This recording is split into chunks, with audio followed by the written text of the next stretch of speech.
उपराष्ट्रपति यानी राज्यसभा के सभापति जगदीप धनखड़ की, जहां भारत के संसदीय इतिहास में 72 वर्षों के अंदर ऐसा पहली बार हुआ है जब विपक्ष कह रहा है कि उन्हें राज्यसभा के सभापति मंजूर नहीं, और विपक्ष ने राज्यसभा के सभापति को पद से हटाने के लिए अविश्वास प्रस्ताव का नोटिस दे दिया है। शिकायत यह की गई है कि राज्यसभा के सभापति विपक्ष के प्रति पक्षपाती रवैया अपनाते हैं।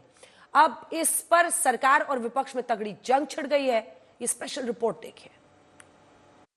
Pramod Tiwari, Ghanshyam Tiwari, Mister Sanjay Jha, leader of the opposition Manoj Jha, Arun Singh ji, Shri Rajiv Shukla, माननीय दिग्विजय सिंह जी।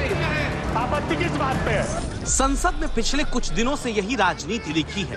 बीजेपी सोरोस का शोर मचाती है, कांग्रेस अदानी मसले पर आरोपों की राजनीति करना चाहती है, और आखिरकार सियासत चेयर पर तोहमत मढ़ने पर जाकर ठहर गई।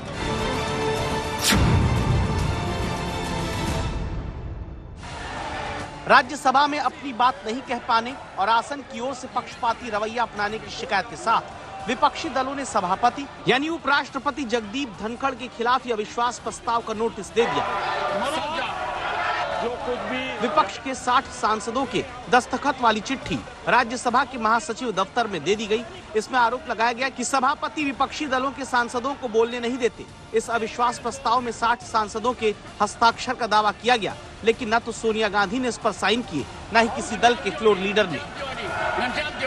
जो मेंबर इस हाउस में प्रेजेंट नहीं है वो ऐसे उठाना ये गलत है, और जो कुछ भी नड्डा साहब ने कहा है पूरी तरह गलत, बेबुनियाद, सतही, घटिया आरोप है। मैं इसका खंडन करता हूं। A member while speaking shall not make a personal charge against a member. मुझे बीजेपी के साथियों ने कह दिया कि बेकार कोई फायदा नहीं है, आज हम सदन को नहीं चलने देंगे। ये नहीं होना चाहिए। राज्यसभा के सभापति देश के उपराष्ट्रपति होते हैं। ऐसे सम्मानित पद के खिलाफ पिछले 72 वर्षों में पहले कभी अविश्वास प्रस्ताव नहीं आया। इस बार विपक्ष ने अविश्वास प्रस्ताव का ये नोटिस अनुच्छेद 67B के तहत दिया, जिसमें उपराष्ट्रपति या राज्यसभा के सभापति को पद से हटाने के लिए राज्यसभा में साधारण बहुमत से अविश्वास प्रस्ताव पारित करना होता है। इसके बाद लोकसभा में भी इस प्रस्ताव का साधारण बहुमत से पास होना जरूरी है। अरुण सिंह जी, इंडिया गठबंधन के नेताओं पर आरोप है कि सदन की कार्यवाही के दौरान सभापति पक्षपाती रवैया अपनाते हैं।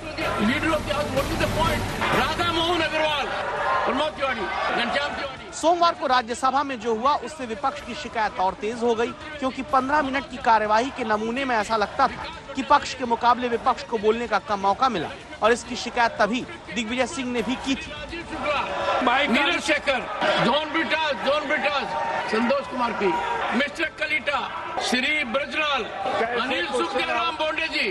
सर, पूरे सम्मानजनक ढंग से आपसे अनुरोध करना चाहता हूं कि आपसे ये उम्मीद नहीं थी। आप पक्षपात कर रहे हैं। कौन से नियम के अंतर्गत आपने डिस्कशन चालू किया है? आपने कौन से नियम में इनको बोलने का अधिकार दिया है? हाउस ये आपका अवरोध कर रहे हैं और आप उनको अलाउ कर रहे हैं। आप उनका नाम ले लेके आप उनको अलाउ कर रहे हैं। नाम नहीं लिया है। और इसी शिकायत की कड़वाहट अब अविश्वास प्रस्ताव की शक्ल में सामने आई। लेकिन क्या ये प्रस्ताव भी सियासी स्टंट भर है? आपने कौन से नियम में इनको बोलने का अधिकार दिया है?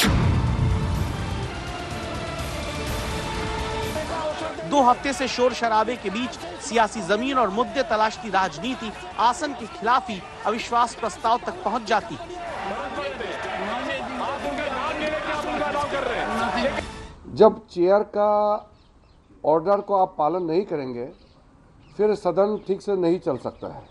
यह व्यवस्था बनाया हुआ है, लेकिन कांग्रेस पार्टी और उनके साथियों ने लगातार चेयर का अपमान किया है और चेयर का डायरेक्शन को भी नहीं मानते हुए बहुत गलत तरीके से सदन में व्यवहार किया है। लेकिन इस प्रस्ताव के मतलब और नतीजे पर तमाम सवाल हैं, क्योंकि राज्यसभा के सभापति के खिलाफ अविश्वास प्रस्ताव लाने की शर्त यह है कि अविश्वास प्रस्ताव लाने से 14 दिन पहले नोटिस देना होता है, जो आज दिया गया, और संसद का ये सत्र 20 दिसंबर तक ही है।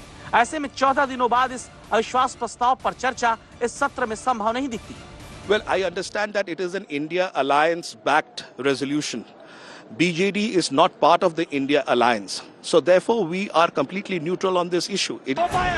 सत्ता पक्ष के नंबर के आगे विपक्ष के इस प्रस्ताव का क्या होगा, ये पहले से जाहिर है। लेकिन इस शीतकालीन सत्र में सत्ता पक्ष और विपक्ष दोनों की तरफ से जिस तरह के मुद्दे लाकर संसद की कार्रवाई बाधित की जा रही है, उससे देश की जनता का विश्वास राजनीति की शुचिता और गंभीरता से जरूर उठने की आशंका बढ़ रही है। आज तक ब्यूरो।